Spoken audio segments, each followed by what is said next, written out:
2014 இவருக்கு aortic dissection சொல்லி ஒரு எமர்ஜென்சி ஆபரேஷன் பாம்பேல பண்ணாங்க.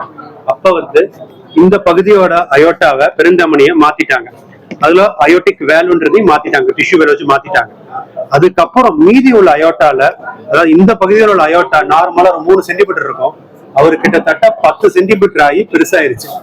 இமீடியட்டா ஆபரேஷன் பண்ணலன்னு சொன்னா அது வெடிச்சு பாதிப்பு உண்டாயிடும். அதே சமயத்துல இந்த 10 வருஷத்துக்கு முன்னாடி வச்ச இந்த வேல்வும் பாதிப்பாயிடுச்சு. ஸோ அது 10 வருஷம் தான் வரும், அதுவும் பாதிப்பாயிடுச்சு. இப்ப நம்மளோட சேலஞ்சே இந்த பாதிப்பான இந்த அயோட்டாவையும் மாத்தணும், அதே சமயத்துல இந்த வேல்வையும் மாத்தணும். இது இந்தியாவில முதல் முறையாக என்ன பண்ணோம், ஏற்கனவே இருக்கிற வேல்வுக்குள்ளேயே இந்த டேவிய வேல்வ்ன்ற வேல்வ் வச்சு தைக்காம செட்டில் பண்ணிட்டோம். அதுக்கப்புறம் இந்த மூளைக்கு போற ரத்த குழாய்கள் எல்லாத்தையும் தனித்தனியா கழட்டி ஒவ்வொரு 3 ரத்த குழாயும் ஒவ்வொன்றும் திருப்பி ஒன்னொன்னா தச்சு வச்சுட்டோம். அதுக்கப்புறம் கீழே உள்ள அயோட்டால ஒரு ஸ்டென்ட் மாதிரி போட்டு அந்த அயோட்டாவை ஸ்டெபிலைஸ் பண்ணிட்டோம். இந்த 3 ஆபரேஷனையும் ஒரே நேரத்துல ஃபர்ஸ்ட் டைம் இந்தியாவில நாங்க பண்ணிருக்கோம். சிம்ஸ் ஹாஸ்பிட்டல்ல பேஷண்ட் ஆபரேஷன் பண்ணி 10 நாளைக்கு ஆச்சு. இப்ப இங்க இருக்காங்க.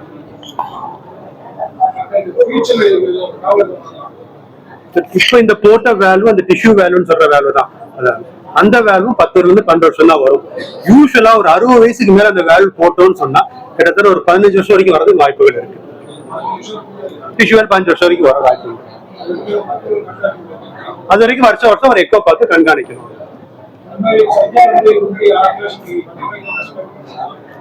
பென்டால் ஆபரேஷன் பண்ணிருப்பாங்க.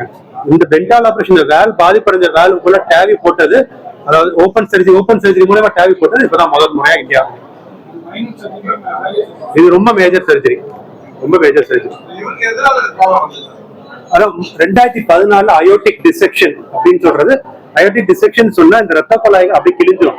எப்படி தண்ணியில நினைய வச்ச காட்டோடு இப்படி கிழிஞ்சு வருமோ அது மாதிரி இந்த அயோட்டை கிழிஞ்சு தனித்தனியா பகுதி ஆயிடுச்சு. அதனாலதான் வீக்கம் அடைஞ்சிருச்சு அவருக்கு. ஆபரேஷன் இந்த ஹார்ட் நிறுத்துறது மட்டும் கிட்ட 2 மணி நேரம் ஆச்சு.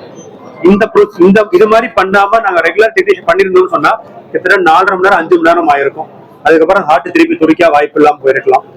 அது தவிர ஓவரால் ஆபரேஷன் கிட்டத்தட்ட 5 மணி நேரம் ஆச்சு. நார்மலா இருக்கலாம். பிபி மாத்திரை கண்ட்ரோல் பண்ணி, பிபி மாத்திரைகளை கரெக்டா கண்ட்ரோல் பண்ணி பிபி நார்மலா வச்சிருந்தா ஒன்னும் பிரச்சனை இருக்காது.